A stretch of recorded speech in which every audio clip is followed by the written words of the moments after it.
A federação que representa bares e restaurantes reforça o apelo às autoridades sobre a contaminação de bebidas. A entidade já havia alertado sobre 36% de fraude no volume distribuído no Brasil. Quem vai conversar agora com a gente, explicar tudo isso, é Enio Miranda, diretor de Planejamento Estratégico, que já está conectado aqui com o TH Mais Cidade para discutirmos essa situação que atinge todo mundo e que está tendo muita repercussão pelo Brasil. Até porque o consumidor está muito inseguro em relação a tudo isso. Nos bares e restaurantes, no final de semana, houve uma queda na procura por destilados em torno aí de 60%, em alguns lugares chegou até 80%. Então, disparou um sinal de alerta na sociedade em relação a tudo isso, até porque ocorreram e ainda estão ocorrendo mortes e muitos casos ainda estão sob investigação. O Enio já vai se conectar com a gente aqui no TH Mais Cidade para que possamos discutir um pouco desse assunto. Olá, Enio. Bom dia, meu amigo. Prazer recebê-lo mais uma vez aqui no TH Mais Cidade. Frisou um pouquinho a imagem aí, mas a gente já restabelece a conexão de internet. Internet do Brasil é aquela velha história, né? Quando você conta, quando você acha que vai dar certo, ela acaba travando. Então, só para relembrar essa situação. Na cidade de Franca e também na cidade de São Joaquim da Barra, aqui na região de Ribeirão Preto, a polícia apreendeu uma grande quantidade de bebidas adulteradas que estavam sendo comercializadas. Então, são essas pequenas fabriquetas, entre aspas, que produzem bebidas falsificadas, adulteradas, que depois são distribuídas para diferentes estabelecimentos da nossa cidade e da nossa região. Vamos mais uma vez tentar o Enio. Olá, meu amigo, bom dia, seja bem-vindo. Travou um pouquinho aí, mas vamos em frente.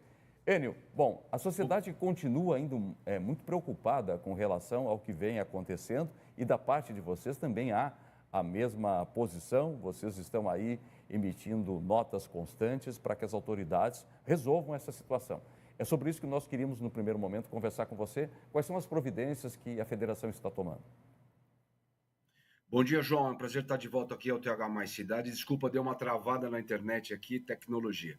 Mas é isso aí, João. Nós estamos atuando firmemente, nós temos aí relações, primeiro, unindo o setor e, segundo, coordenando as ações junto ao governo do Estado. Nós estamos participando de forças-tarefas no Ministério Público e junto também à Secretaria de Desenvolvimento Econômico do governo do Estado, para atuar em duas frentes. Primeiro, a frente de apoio subsidiar o governo de informações técnicas, informações setoriais, para que as forças de segurança pública e de fiscalização dos diversos órgãos governamentais, como Vigilância Sanitária, como o PROCON e outros órgãos, principalmente a Fazenda também do Estado, possam atuar na busca, na investigação, busca e fechamento de estabelecimentos ou fornecedores que estejam diretamente relacionados aos casos registrados. Não é?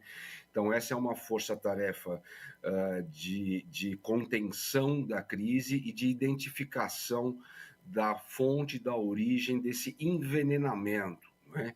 É bom lembrar, João, que a falsificação, como nós já havíamos alertado há meses atrás, chega a esse número que você citou de 36% em todo o país, mas esse é um problema estrutural. Então, o que houve agora foi o que nós estamos chamando propriamente de envenenamento, quer dizer, foi uma exceção dentro desse problema grave estrutural. Né?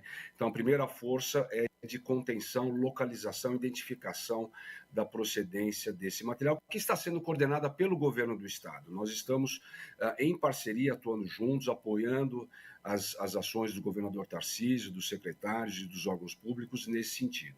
E a segunda frente é a frente de união às demais áreas do mercado, como a produção de bebidas e os supermercadistas também. Então, o nosso setor de hotéis, bares e restaurantes, os supermercadistas e os distribuidores e os produtores, também unidos para juntos formarmos aí uma rede de informações para que o governo possa atuar firmemente na questão estrutural que já nos foi levantado e prometido, comprometido pelo governo, que seguiria firmemente num combate aí de longo prazo contra as questões, assim, tudo que está relacionado ao problema estrutural da falsificação, inclusive com documentação depois a ser enviada ao governo federal, para que Receita Federal e Polícia Federal possam atuar. Então, nós estamos em processo de gerar informações e eliminar as desinformações, né, João? A desinformação é muitas vezes até mais danosa do que as questões. Então é preciso que nós tenhamos informações claras e concretas sobre o assunto, e é isso que nós estamos fazendo, João. No Brasil, uma espécie de rastreabilidade das bebidas para que a gente pudesse acompanhar a sua origem. Me parece, eu gostaria que você me corrigisse se eventualmente estiver errado, que em 2016 isso deixou de existir por razões técnicas aí da Receita Federal. Essa rastreabilidade poderia ser adotada novamente e seria uma solução para evitarmos bebidas falsificadas?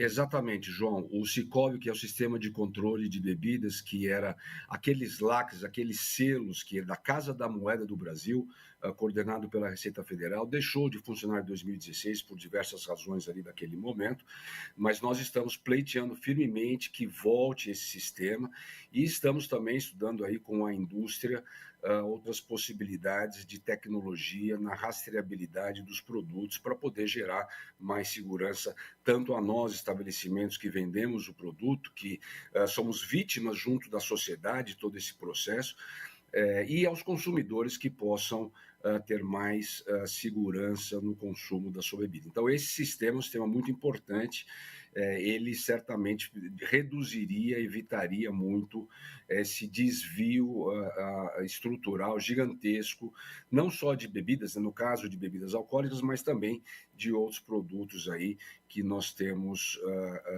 também desvios como tabaco, outros alimentos, etc. Então, nós estamos solicitando que retorne esse sistema, nós e todo o setor unido, né?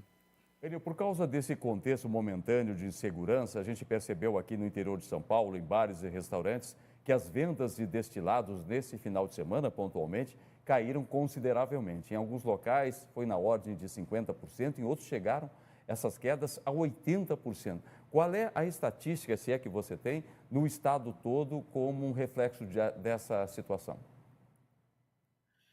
Pois é, João, nosso núcleo de pesquisa e estatísticas da federação fez um levantamento rapidamente nesse final de semana e fechamos isso ontem, em contato com os nossos 20 sindicatos patronais filiados, espalhados por todo o estado de São Paulo. Um primeiro levantamento aponta que houve uma queda na movimentação do setor de cerca de 27% e uma redução no consumo de bebidas destiladas de cerca de 52%. Lembrando que esse é um número de média estadual, também relativo a todos os nichos e segmentos do nosso setor. Temos grandes redes, temos pequenos estabelecimentos, restaurantes maiores, restaurantes menores, tem uma diversidade muito grande no setor. Então, esse é um número médio.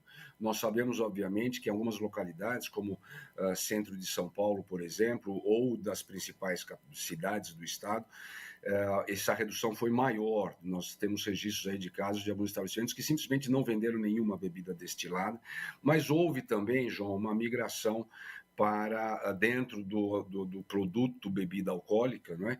Uma migração aí para vinhos e cervejas, que estão um pouco fora aí desse foco, dessa desconfiança de contaminação, que não estão inseridos nesse contexto. Então, de uma certa maneira, houve uma substituição, não total, mas a gente acredita que isso vai normalizar aí ao longo do tempo, principalmente quando o governo do estado conseguir anunciar aí a origem ou descobrir aí principalmente de onde ocorreu esse envenenamento por metanol. Então, há uma certa substituição do faturamento de destilados para vinhos e cervejas, mas há uma queda sim no movimento geral notado no estado de São Paulo nesse primeiro final de semana após o surgimento dos casos mais graves, né? Enio, muito obrigado pela entrevista, pelas informações e também por essa busca de mais segurança que o próprio setor está fazendo. Bom trabalho aí, meu amigo, uma boa semana. Muito obrigado, João. Estou sempre à disposição de vocês aqui do TH Mais Cidade. Um abraço. Valeu, obrigado.